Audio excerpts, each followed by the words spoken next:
The plane was 20 minutes from departure. Equipment bags already loaded. Travel roster confirmed.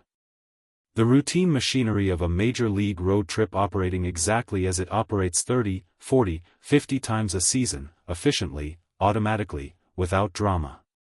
Players moving through the terminal with the particular ease of people who have made this journey so many times that the logistics have become invisible. Staff coordinating final headcounts. The kind of organized, purposeful movement that a well-run baseball organization produces without thinking about it. And then Shohei Ohtani's phone rang. He looked at the screen. He stepped away from the group. And within 60 seconds of that call ending, the most recognizable athlete in baseball was walking in the opposite direction from everyone else, away from the gate, away from the plane, away from San Diego, with an expression on his face that the people who witnessed it struggled, afterward, to describe with any precision. Not panic. Not grief. Not anger. Something that didn't map cleanly onto any of the emotions that a public face is trained to display. Something private and unresolved and completely at odds with the controlled, purposeful presence that Ohtani brings to every public moment. He was not getting on that plane. Nobody knew why. Not yet. The call had come from Mamiko, his wife. 20 minutes before scheduled departure. A call that, by its timing alone, announced itself as something outside the ordinary rhythms of a travel day. You don't call your husband 20 minutes before a flight for routine reasons. You call because something has happened that couldn't wait. Something that required his attention immediately, regardless of what he was in the middle of doing. What Mamiko said in that call has not been disclosed. The details of the conversation remain entirely private, as they should, as Ohtani has made clear through the representatives who fielded the initial wave of media inquiries that followed his departure from the terminal. The specifics belong to his family. They are not a baseball story. But the consequence of the call is a baseball story. Because the consequence was Ohtani returning to Los Angeles while his teammates flew to San Diego without him. Because the consequence was a hastily arranged meeting between Ohtani, Roberts, and the GM in the early hours of what should have been a road trip morning. Because the consequence was a Dodgers organization suddenly navigating a situation that none of its carefully developed contingency protocols had specifically anticipated. And because the consequence, by the following afternoon, had become something that nobody in that building had seen coming. A photograph. The Dodgers facility in Los Angeles has a particular quality in the hours after a team has departed for a road series.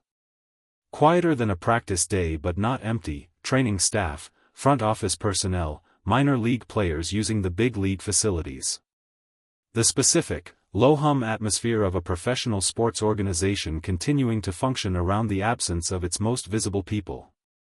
Ohtani arrived back at the facility mid-morning.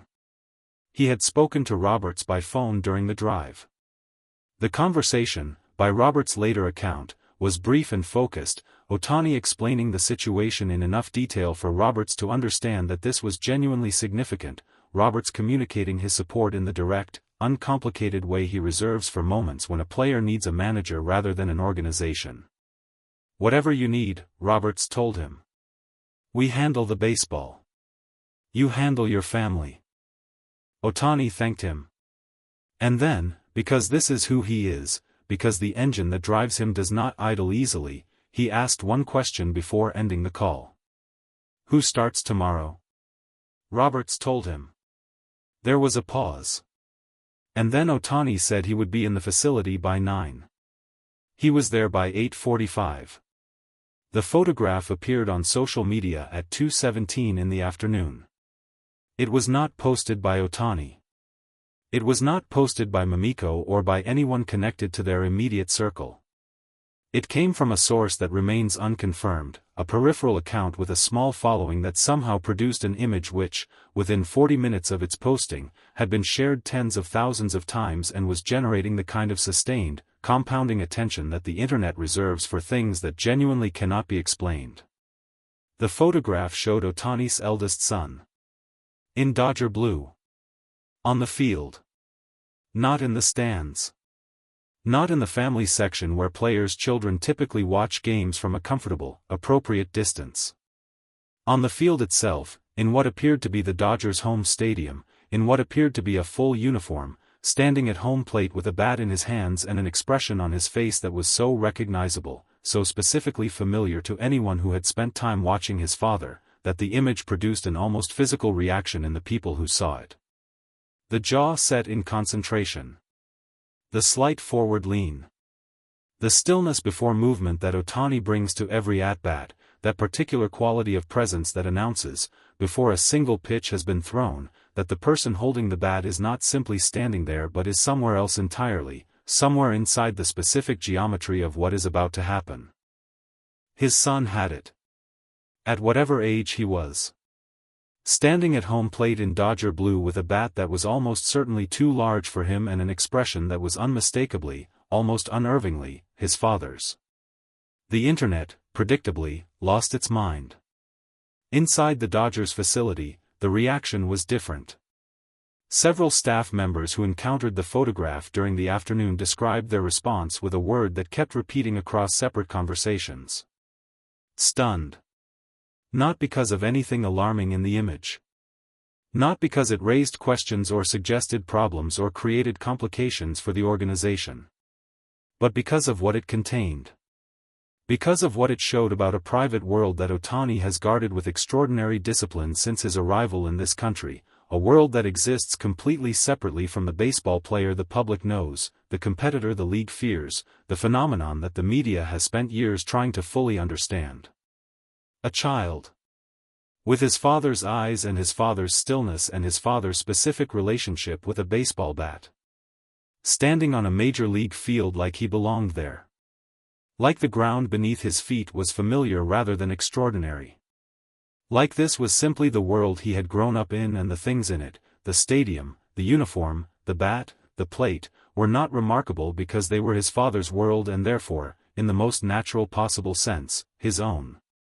One veteran coach, who has been around baseball long enough to have seen most things, looked at the photograph for a long moment before saying anything. "That's a ballplayer," he said finally.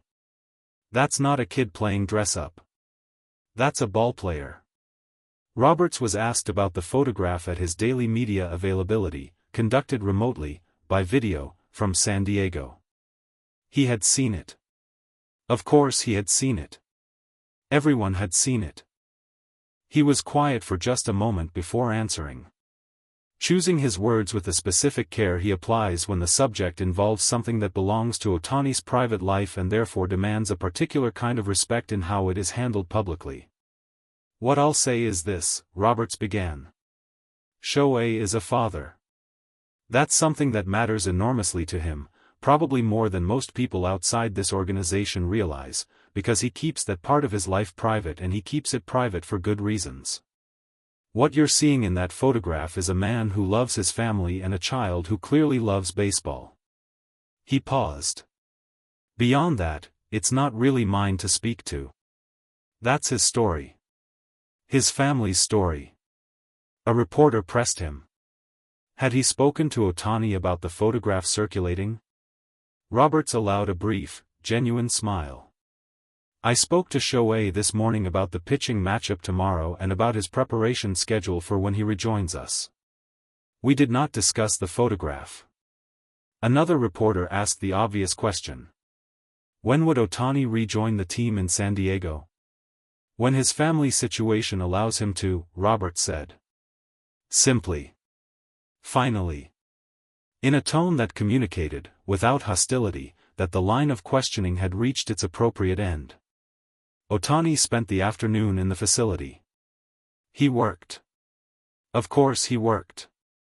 The training room, the weight room, the bullpen mound, moving through his routine with the focused economy of someone who has learned to compartmentalize not as a coping mechanism but as a genuine cognitive skill. The ability to be completely present in one place while holding something else, something heavier and more personal, in a separate and equally real part of himself. Staff who interacted with him during those hours described him as quiet. Not withdrawn, he responded to questions, engaged with the people around him, participated in the ordinary human exchanges that make up the texture of a working day. But quieter than usual. Operating at a slightly lower frequency. Like a machine running at full capacity but with the volume turned down. Late in the afternoon, he went to the outfield and stood there for a while. Just stood. Looking at the field. The stadium empty around him, the seats vacant, the scoreboard dark. Nobody approached him. Nobody needed to. There are moments in a long season, in a long life, when the most useful thing the people around you can do is simply allow you to be somewhere without asking anything of you. This was one of those moments. The photograph continued circulating through the evening. The commentary it generated was overwhelmingly warm, the baseball world, which spends considerable energy on conflict and controversy and the daily manufacture of narrative tension, responding to the image of a child with his father's expression and his father's bat with something simpler and more human than analysis. Recognition. People recognized something in that photograph that transcended baseball. The specific way that children absorb the worlds of their parents, not consciously, not deliberately, but through proximity and love and the simple fact of being present in spaces that matter to the people who matter most to them. The way a child picks up a bat the same way their father picks up a bat, not because they were taught to but because they were watching. Always watching. Even when nobody thought they were. Ohtani's son had been watching. And what he had absorbed, the stillness, the concentration, the quality of presence that makes his father unlike any player this sport has ever produced, was visible in a single photograph taken on an empty field in Los Angeles on an afternoon when the team was in San Diego and the stadium was quiet and a small boy stood at home plate with a bat that was too large for him and looked exactly like someone the baseball world already knew. By evening, Ohtani had spoken briefly to the traveling party in San Diego. The call was private. What was said remains private. But those who were aware that the call happened described the mood in the San Diego hotel that night as noticeably lighter than it had been during the day, the specific relief of a group of people who had been carrying a quiet concern and had just been given reason to set it down. He would rejoin the team. The timing was not yet confirmed. But he would be there. The GM issued no statement. The Dodgers' PR operation offered nothing beyond the standard language about personal matters being personal.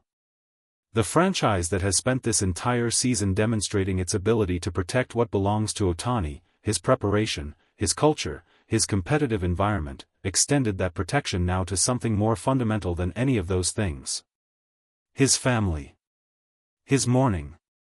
His 20 minutes at a gate before a flight to San Diego when a phone rang and everything that mattered most announced itself at once. Baseball would wait. It always does, for the things that matter more than baseball. Even when the person it is waiting for is the best baseball player alive.